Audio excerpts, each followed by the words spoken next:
өз тилini бекемдөө башка тилимди басмырлоого жатпайт да. ооба. Бирок кээ бир адамдар ушуну ушундай түшүнүп алгандар бар экен да. Мисалы биз кыргыз тили бекемдесек, иш кагаздарды кыргыз тилине кылалы.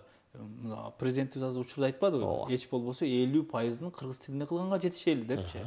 Десе, буну көпчүлүк адамдар кээ бирлер улутчулукка жоргандар бар экен, башкага жоргандар бар экен. Жок, биз ошол тилдерди кылабыз. Мисалы, тилди колдоо үчүн биз акчаны аябашыбыз керек. Акча өтсөм, анткени тил кетсе, дил кетет, дил кетсе, дин кетет, дин кетсе, тарых, маданият, эртең мамлекетте кетет. Бардыгына кол жууйбуз.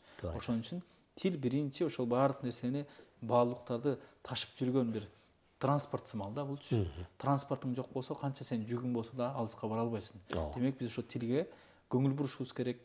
Дин жаатындагылар өзгөчө мен көп ойлойм, дин жаатындагылар ушул тилге бекемирээк болуш керек да.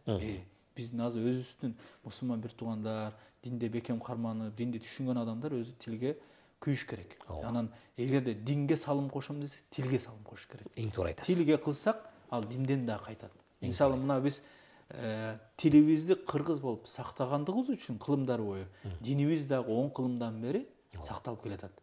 Тилин жоготкон, өзүбүздүн эле тектүү болгон биз менен буряттар эмне болду? Хакастар эмне болду? Мисалы, башка якуттар эмне болду?